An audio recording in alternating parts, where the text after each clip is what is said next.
We're here to demand that the KPFA Local Station Board change its position of refusing to call for the freedom and defense of Julian Assange. We believe that it's the responsibility of KPFA as well as other journalists and media outlets to defend Julian Assange. It's not just about Julian Assange, it's about freedom of speech. It's about the right of journalists and the public in the United States to know what's going on. And that's exactly what's being threatened by the attack on Julian Assange. The reason the U.S. government wants to jail him, put him away for the rest of his life, is he exposed the crimes of the United States in Iraq. He exposed the illegal activities of government officials and corporations who were involved in conspiring against the people of the world, stealing billions. And one of the crimes that was exposed was Hillary Clinton, who was working with Chevron in Bulgaria and other countries in Eastern Europe to coerce these countries to do fracking. The people in these countries did not want to do fracking, and Hillary Clinton was working with Chevron to push them to do that, using her power as Secretary of State. Also, it exposed the military coup in Honduras, the role of Hillary Clinton in supporting the military coup. And if you want to know why tens of thousands, hundreds of thousands of people have escaped Honduras, it's because of that military coup and the repression that ensued as a result of the military coup. So many of these are hidden, and WikiLeaks has shown that, in fact, these crimes are a threat to the world, are a threat to the people, are a threat to the American people, as well as the people of the world, and that, in fact, the public has a right to know about them and to defend people like Julian Assange who exposed these. So that's why we're having this press conference this morning in front of the KPFA Local Station Board in the library branch here. It's been supported by Daniel Ellsberg and many other people. Oliver Stone, Ken Loach, many other people have called for the freedom of Julian Assange. Why should he be defended? He should be defended because he and WikiLeaks, which he established, have exposed crimes of the U.S. government, crimes of corporations, crimes of politicians against the American people and against the people of the world. And that is the reason the U.S. government has indicted him and wants to arrest him and would basically put him away. They want this to be a warning to all journalists, all whistleblowers. You better not tell the truth. You better not really speak out about these crimes.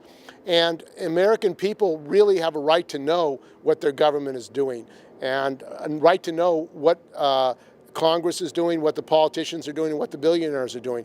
We have a threat to democracy, and both the Democrats and Republicans are united in attacking Julian Assange. Why is that? The reason they're united is they're both implicated in these crimes. Hillary Clinton was involved in supporting the overthrow, the criminal overthrow of the Honduran government and establishing a military government in Honduras.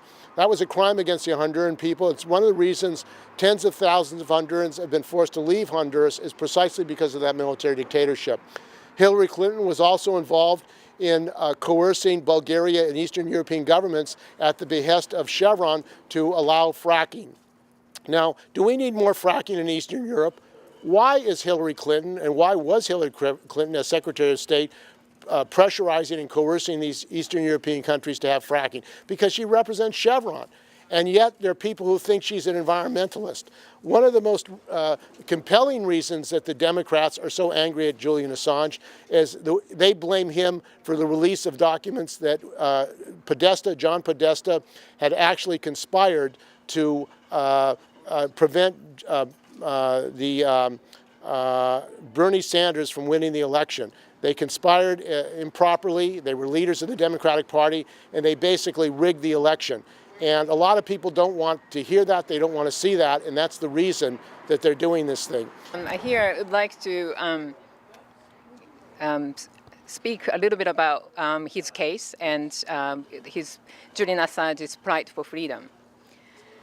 This has been the 7th year that WikiLeaks founder Julian Assange spent Christmas in confinement inside Ecuador's London embassy. For nearly a decade, the US government's aggressive witch hunt of truth tellers has trapped him in the UK. Assange claimed political asylum in the Ecuadorian embassy in 2012 to mitigate the risk of extradition to the US relating to his publishing activities. He has been unlawfully by the UK government without charge being denied access to medical care, fresh air, sunlight, and adequate space to exercise. In December 2015, the UN Working Group on Arbitrary Detention concluded that Assange was being arbitrarily deprived of his freedom and demanded that he be released. Yet the UK government's refusal to comply with the UN finding has allowed this unlawful detention to continue. At the end of March this year, one day after a high-level US military visit to Ecuador, Ecuador's new president, Lenin Moreno, cut off Assange from the outside world by denying his access to internet, prohibiting him having visitors and communicating with the press. Assange has been put into isolation, which Human Rights Watch General Counsel described as being similar to solitary confinement.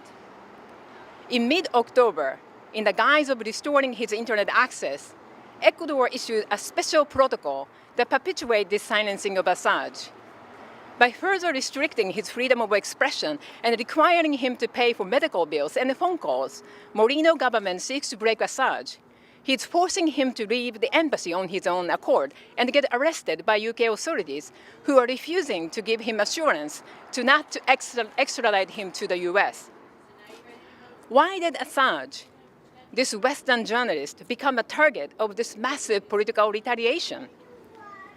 It is because he has engaged in real journalism to inform public about government war crimes and corruption. Last month, US prosecutors mistakenly revealed secret criminal charges against Assange under file in the Eastern District of Virginia. Although there is no clarity as to what charges are filed against Assange, it is said that alleged offenses include espionage. The US government has always had legal tools available to prosecute journalists, though they have never used them. Obama's Justice Department was eager to prosecute Assange and WikiLeaks for publishing classified information, but chose not to do so due to concerns that it would set a precedent that could strip away the First Amendment protection for the press. After WikiLeaks bought 7 publications in March 2017, detailing CIA capabilities to perform electronic surveillance, the US government showed their willingness to criminalize journalism. In April 2017, the then Attorney General, Jeff Sessions, stated that the arrest of Assange is a priority. The threat on press freedom increased in the following months as he showed his determination to prosecute media outlets publishing classified information. Trump's Secretary of State and the former CIA Director, Mike Pompeo, called WikiLeaks a non-state hostile intelligence service, claiming that the organization tried to subvert American ideals and it need to be shut down. As the Trump administration tried to claim that it has a right to prosecute anyone in the world in their assault on free press, top Democratic leaders on Capitol Hill showed their bipartisan support. They signed a letter demanding Pompeo to urge Ecuador to evict Assange. The charges against WikiLeaks publisher Julian Assange are attack on freedom of the media everywhere. They mark a black day for journalism. Kenneth Roth, director of Human Rights Watch, noted, "It is deeply troubling if the Trump administration, which has shown little regard for media freedom, would charge Assange for receiving from a government official and publishing classified information, exactly what journalists do all the time."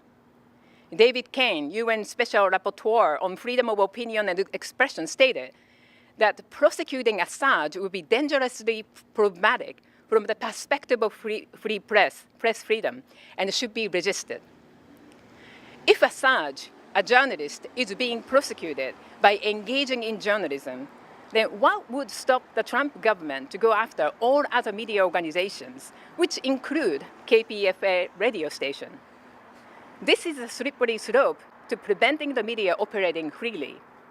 I firmly believe it is of the best interest of the KPFA Berkeley station to show their support and make a strong public stance to defend Julian Assange and WikiLeaks. The question we're raising here at the KPFA Local Station Board meeting here in Berkeley on December the 29th is why would this local station board majority try to delete a resolution calling for the freedom and defense of Julian Assange? This is especially the case since the Pacifica National Board has called for the defense and freedom of Julian Assange. Why would they take a different position?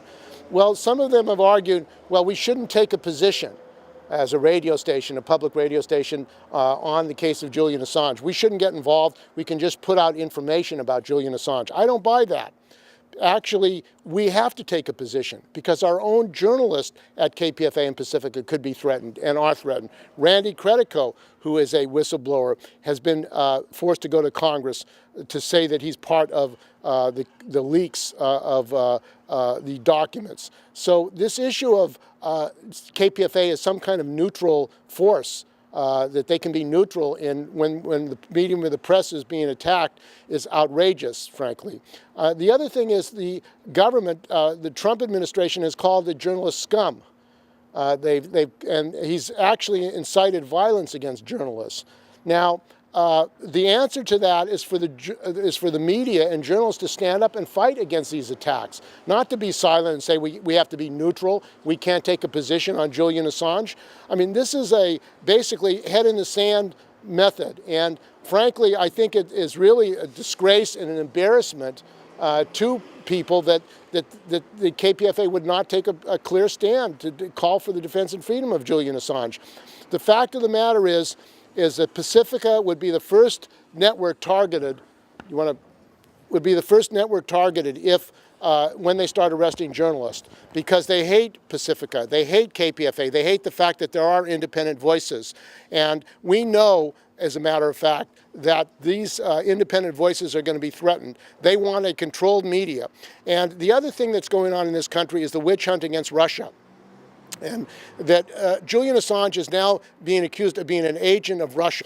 The Russian phobia in this country is basically to divert people from the real issues. I mean, the real issues are people not being able to survive, tents in the streets, people don't have housing in Berkeley, the speculators, the developers, the privatization being pushed by the Democrats and Republicans. Wars. I mean, $750 billion being spent on wars abroad with 800 bases. These are the real issues. Now, the real issue are those and not Julian Assange. But a lot of the media, unfortunately, including some in Pacifica, are saying, well, the Russians convinced African Americans to vote for Trump. Or this is what they're saying. I mean, it's a racist idea that a couple of Facebook postings can convince African Americans to vote for Trump. And this is what's being put out by the media. And frankly, that's really rebroadcast. And that agenda, that propaganda by the U.S. government is outrageous. And it has to do why some people don't want to defend Julian Assange. If you defend Julian Assange, oh, you're supporting the Russians. No, WikiLeaks is not an organ of the Russians. In fact, the hack at the Democratic Party headquarters was by an insider, somebody who worked there, and released it. It wasn't because the Russians went there. Furthermore, information of U.S. crimes that have gone on in Iraq and other countries. It's interesting that they want to prosecute Julian Assange, but the actual people who committed murders and crimes are not being prosecuted. What do we have? Julian Assange, who releases the information about U.S. crimes in Iraq, he's the one that's being prosecuted, and the people who did these crimes are not prosecuted. It's a double standard. I mean, what we demand is, in fact, that they prosecute the people who are committing war crimes. They prosecute these criminals in Iraq who committed war crimes. They prosecute, actually, Hillary Clinton for being involved in the overthrow of the Honduran government. That is a crime against the people of Honduras. When you talk about the migrants, the tens of thousands of people who've been forced out of Honduras as a result of that military coup and forced to the United States, they were forced out because of U.S. intervention in those countries. I mean, the economic crisis created by NAFTA and these economic trade agreements are privatizing and destroying the living conditions of people. That's what's brought migration, including in Iraq and the Middle East. The mass migration of millions of people, 6-7 million, the largest since the Second World War, has taken place because of the bombing of Iraq, the bombing of Syria, the bombing of Libya, which Obama and Clinton were involved in supporting. The destruction of these countries is a crime, is a war crime. We have no right, the United States has no right to be in Syria. It's an illegal war, it's an illegal intervention. That is a crime. I mean, imagine if Russia had invaded another country and bombed another country. People would be going crazy here. Attack Russia. Russia's a criminal country. Well, it's the United States that has troops in, or had troops in Syria. It's the United States that's bombing people all over Africa. It's not the Russians. But the propaganda in this country is to blame the Russians and to divert people from the real criminals. So we're here today to demand that KPFA Local Station Board reverse itself and come clearly and forthrightly in defense of the freedom and defense of Julian Assange, that they agree with the Pacifica National Board, which voted 12-0, Pacifica National Board, to support the call for the defense of Julian Assange and the freedom of Julian Assange. And that is absolutely critical. And those people who did not want to support the defense and freedom of Julian Assange on this board, really, we have to question why they're on the board. Because if you can't defend the freedom of Julian Assange, why should you be on the KPFA Local Station Board? That's a real question that we have to ask, and the people who are listeners and supporters of KPFA have to ask, especially since even the Pacifica National Board have already passed this resolution. Why? If we don't support him, that means we support the lying press, which is the mainstream media, and they lie constantly. And so we're supporting that instead of KPFA, and then KPFA is going to be neutral? No, they got to tell the truth. We're here again to defend Julian Assange and to call Pacifica Local Station Board to reverse the decision they took not to call for the defense of freedom of Julian Assange. We're saying that has to be changed, that KPFA should be in the forefront of calling for the defense and freedom of Julian Assange.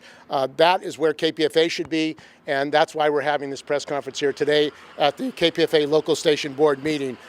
You can't hold your head up honestly and say that you defend Julian Assange and free speech rights for journalists and not publicly say he should be freed and the harassment against him, which has been going on for over 6 years, should end. He's been forced to stay in the Ecuadorian embassy in London, and his internet has been cut off. Ecuador is being coerced by the U.S. government to force him out of the embassy. I mean, these are the methods of a U.S. imperial empire. They want to get their way no matter what. And frankly, KPFA, Pacifica have the responsibility of defending Julian Assange. That's our responsibility in Pacifica and KPFA. And they have to do the right thing. They have to defend Julian Assange. And failure to do that raises the question who you really represent. Who are you representing? That's what we say is critical.